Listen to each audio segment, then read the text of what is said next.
Hello welcome guys to my YouTube channel. आज हमारा topic है monopoly. Right, we have already discussed सारी types की कॉम्पिटिशन्स, उनकी डेफिनेशंस एंड मीनिंग्स। उसके बाद हमने परफेक्ट कॉम्पिटिशन को इन डेप्थ किया है and today we are going to do is monopoly. So सबसे पहले हम इसके थोड़े मीनिंग को देखते हैं। Right, so monopoly is derived from two Greek words. Monos means single and polus means seller. That means कि इसके वर्ड से ही हमें डिस्क्राइब हो जाता है कि ये दो वर्ड्स से बना है, जिसका मीन है single seller. So the main feature is this कि इसमें सिंगल सेलर होता है। सो एक बार इसकी डेफिनेशन के ऊपर भी नज़र डालते हैं।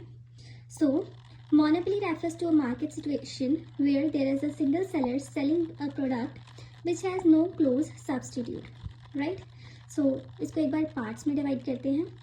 मोनोपोली एक ऐसी सिचुएशन रहती है जहाँ पे सिर्फ एक ही सेलर होता है। दैट मीन्स एक ही बेचने वाला इंसान रहता है, या फर्म रहती है, या कंपनी रहती है एक प्रोडक्ट को, और उसका कोई क्लोज सब्सटीट्यूट नहीं है।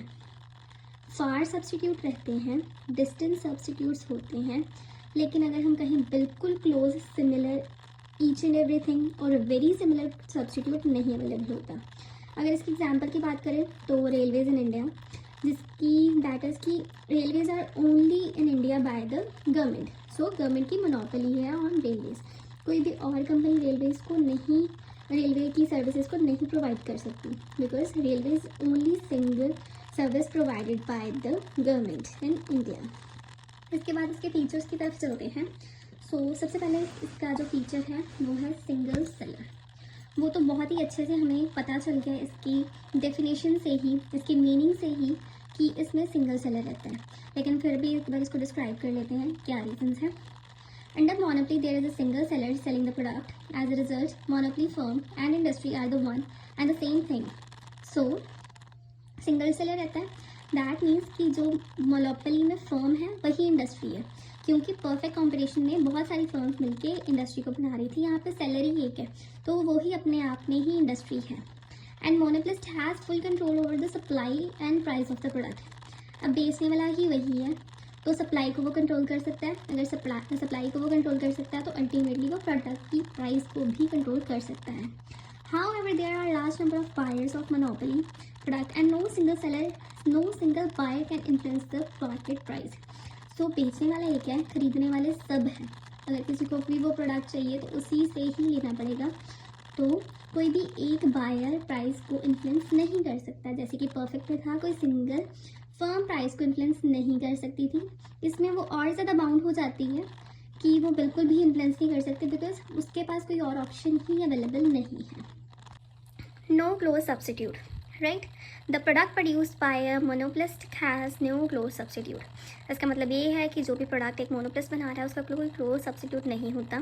सो the monopoly firm has no fear of competition. उसको किसी भी तरह का डर नहीं होता कि कंपटीशन है किसी भी नए और पुराने प्रोडक्ट से या कंपनी से।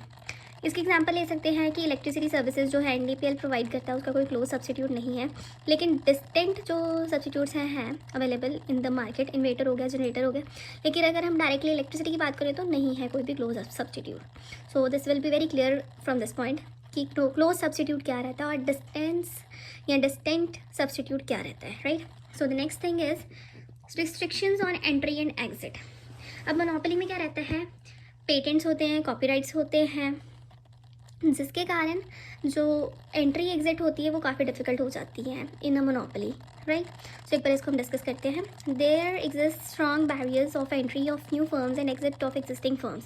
तो एक लंबा चौड़ा प्रोसेस होता है इस इंडस्ट्री में आने का और जाने का। सो एक प्रॉपर माइनिंग प्रोसेस भी उनको परफॉर्म करना पड़ता है, और आने के लिए एक प्रॉपर एंट्रेंस का प्रोसेस होता है, उसको फॉलो करना पड़ता है। As a result monopoly firm can earn abnormal profits and losses in the long run. जैसे कि हमें पता है कि बहुत सारे सेलर्स होंगे तो एबनॉर्मल लॉसेस हो सकते हैं, अगर सिंगल सेलर है तो एबनॉर्मल प्रॉफिट्स हो सकते हैं in long run, not in a short run.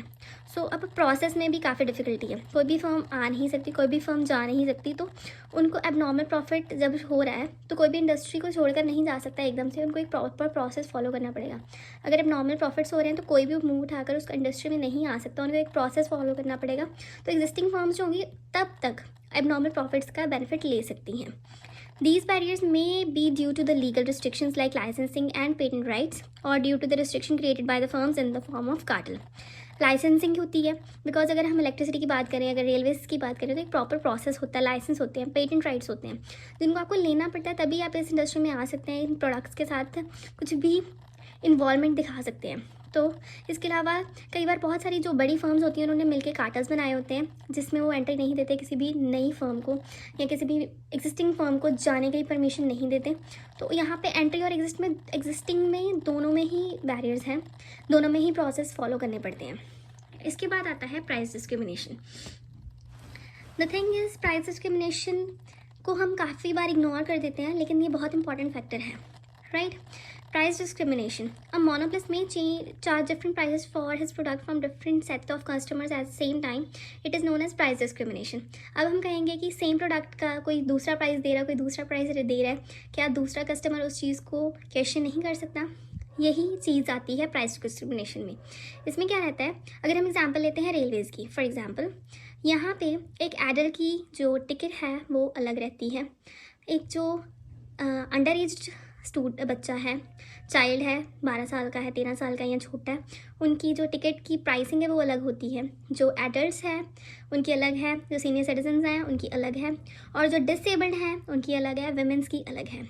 अब इसमें अगर हम कहें कि सबको सेम प्राइस चार्ज किया जा रहा है, नहीं, सबको अलग अलग प्राइस चार्ज किया जा रहा है, लेकिन सीट सबको वही सेम ही मिल रही है।